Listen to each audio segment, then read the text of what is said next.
안녕하세요. 11월 20일 금요일입니다. 오늘은 역대하 17장입니다. 제가 읽겠습니다. 아사의 아들 여호사밧이 뒤를 이어 왕이 되었다. 그는 먼저 이스라엘의 침략에 대비한 방어 체제부터 정비했다. 유다의 모든 요새 성읍에 군대를 두고 유다 전역과 그의 아버지 아사가 점령한 에브라임 성읍들의 수비대를 배치했다. 여호사밧이 그의 아버지 아사가 처음에 걸었던 길을 따랐으므로 하나님께서 그의 편에 계셨다. 그는 한창 성행하던 바알 종교에 관심을 두지 않았다. 그는 그의 아버지의 하나님을 구하고 따랐으며 그분께 순종했다. 그는 이스라엘과 같지 않았다. 그러므로 하나님께서 그의 통치 아래 나라를 안전히 지켜주셨고 그가 나라를 완전히 장악하게 하셨다. 유다의 모든 사람이 감사의 표시로 예물을 가져왔고 여호사밧은 큰 부귀 영화를 누렸다. 그는 일편단심으로 하나님을 따랐고 지역의 음란한 종교 산당들을 없애버렸다. 그는 왕이 된 지 3년째 되는 해에 자신들의 관리들인 베나일, 오바댜, 스가랴, 느다넬, 미가야 하나같이 탁월한 인재였습니다. 그들에게 가르치는 임무를 맡겨서 유다 각 성읍들로 보냈다.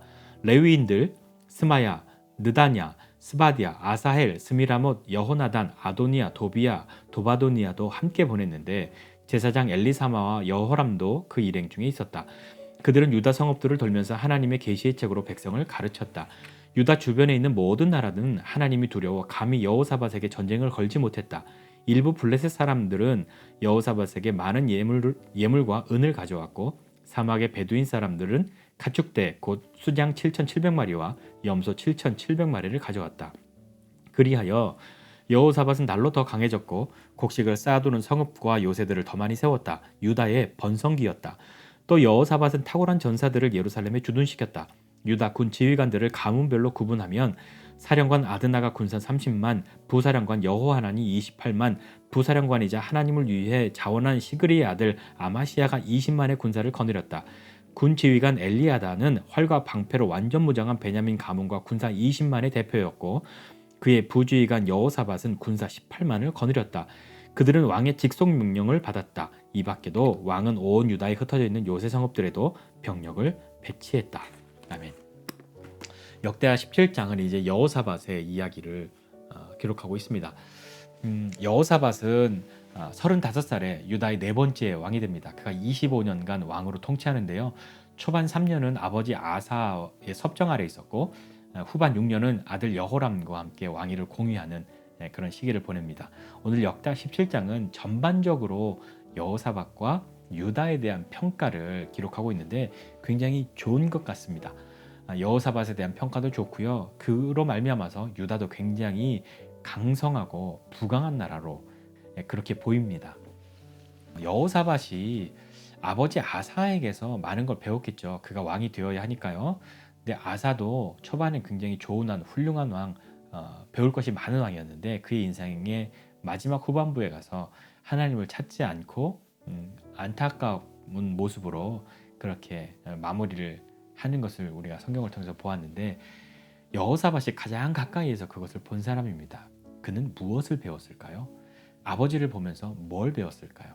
어떻게 왕이 되어야겠다고, 어떤 왕이 되어야겠다고, 어떻게 해야겠다고, 어떤 일을 해야 한다고 그렇게 배우고 결심한 일이 있지 않았겠습니까?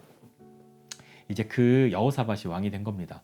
그래서 여호사밧이 왕이 돼서 제일 먼저 한 것이 군사적인 것들을 정비한 겁니다. 그래서 요새 성읍들과 군사들을 정비하고 나라를 튼튼히 하는 일을 한 것이죠. 그런 과정 속에서 하나님이 여호사밧과 함께 하셨다 이렇게 기록하고 있습니다. 여호사밧이 왕이 되고 하나님이 여호사밧과 함께 하신 거죠. 왜 함께 하셨냐면 여호사밧이 다윗의 길을 따랐기 때문입니다. 그 아사의 초반의 모습과 같이 그렇게 다윗의 길을 따랐기 때문에 하나님이 함께 하셨습니다. 여호사밧이 어떻게 했냐면 바알을 구하지 않고 하나님을 구하고 하나님의 계명들을 행했다 이렇게 말씀합니다. 그래서 구했다라고 하는 말은 찾는다 뭐 이런 의미죠. 그러니까 여호사밧이 하나님을 찾고 하나님의 계명을 지키고 그 계명대로 살았던 겁니다. 그렇기 때문에 하나님이 여호사밧과 함께 하시고 여호사밧에게 은혜를 베푸신 것뿐만 아니라 그로 말미암아 유다가 강성한 나라가 된 것이죠. 얼마나 강성한 나라가 되었냐면 주변에 있는 뭐 블레셋이나 다른 나라들 민족들이 여호사밧에게 감히 전쟁을 걸지 못합니다. 오히려 조공을 바치는 그런 강한 나라가 된 것이죠. 뿐만 아니라 그 여호사밧에게는 군사가 있었는데 우리 읽은 말씀 후반에 뭐 30만, 28만, 20만, 20만, 18만 막 이렇게 나오지 않습니까? 뭐 어림잡아도 100만이 넘습니다. 우리 며칠 동안 본 것 중에 군사 100만은 구스 사람 세라가 쳐들어왔을 때 100만인 것이지, 이스라엘은 많아봤자 뭐 40만, 뭐 50몇만 뭐 이랬는데 지금은 100만이 넘습니다. 그런데 이 군사들이 다 왕의 직속 명령을 따른 것이죠. 여호사밧의 명령을 따르는 충실한 강한 군대였습니다. 그러니까 왕권이 얼마나 강해진 것입니까? 여호사밧이 이렇게 강력한 왕권을 바탕으로 나라를 다스리고 경제적인 것, 군사적인 것을 딱 쥐고 튼튼한 나라로 서 있게 된 것이죠. 그렇게 여호사밧이 하나님 앞에 그 복을 받은 이유, 그런 축복의 이유는 무엇이겠습니까? 오늘 그것을 살펴보면 한 세 가지 정도 우리가 볼 수 있는 것 같아요. 첫 번째는 아까 말씀드렸던 것처럼 첫 번째는 하나님을 구한 겁니다. 하나님만 찾은 겁니다. 바알을 의지하거나 바알을 찾은 것이 아니라, 다른 우상들을 따라간 것이 아니라 하나님을 찾은 것이죠. 그게 첫 번째고, 두 번째는 계명을 행한 것입니다. 하나님을 찾고 하나님의 뜻대로 살아가려고 그 계명들을 지켜간 거죠. 네, 그리고 세 번째는 그 계명들을 자기만 지키고 그렇게 사는 것이 아니라 백성들에게 그 계명들을 가르친 것입니다. 방백들과 자신의 사람들, 레위인들, 제사장들을 온 유다 성읍에 다 보내면서 하나님의 계명을 가르치고 지키게 하였습니다. 예수님의 마지막 명령도 우리에게 그 말씀이었습니다. 가르쳐서 지키게 하라. 너만 잘 믿고 너만 따라갈 것 아니라 제자를 삼아서 가르치고 지키게 하라. 그것이 우리에게 그것이 마지막 이 땅에 주신 예수님의 명령인데, 여호사밧도 그런 일을 하고 있지 않습니까? 온 유다를 다니면서 말씀을 가르치는 일들을 하게 된 것이죠. 우리가 뭘 하다가 잘 안 될 때가 있습니다. 뭐 저 같은 경우는 무슨 운동을 배운다든지, 아니면 뭐 어떤 뭐 악기 같은 것들을 배운다든지, 그랬을 때 뭐 잘 가는 것 같다가 어느 날 좀 정체기가 옵니다. 잘 안 됩니다. 그러면 여러분 어떻게 하십니까?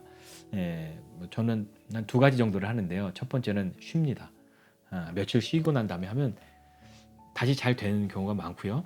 그리고 또 무엇을 하냐면 제일 처음 배웠던 기본, 기초를 다시 합니다. 운동도 기초를 다시 하고요. 악기도 제일 기본되는 연습을 다시 시작합니다.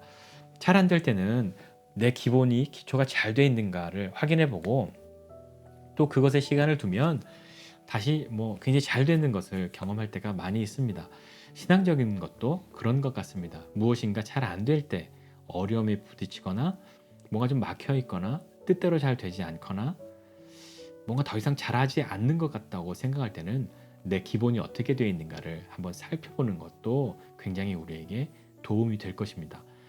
오늘 어떤 기본을 살펴봐야 할까는 여호사밧을 통해서 우리가 배울 수 있지 않을까요?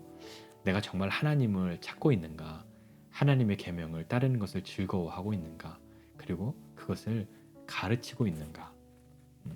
이 세 가지를 한번 생각해 보아야 할 것입니다. 가르친다는 것은 꼭 말로만 가르치지는 않죠. 오늘 함께 좀 고민하고 생각해 보고 싶은 내용은, 그 가르침이 말로 떠들거나 글로 써서 누군가에게 이렇게 막 내 가르침을 선포하는 그런 것이 아니라, 여호사밧이 하나님의 계명을 지키고 행했던 것을 자기만 그렇게 한 것이 아니라 백성들에게 가르치려고 했던 것, 그 마음이 어떤 것인지를 생각해 보아야 합니다. 만약에 여호사밧은 하지 않으면서 백성들에게 가르치기만 한다면 백성들이 어떻게 따라 하겠습니까? 오늘 우리가 경험하고 있는 신앙인의 도전 중에 하나가 바로 이런 것입니다. 예수 믿는 사람들은, 교회 다니는 사람들은 말은 잘하는데 잘 그렇게 살지 않아 하는 것 아닙니까?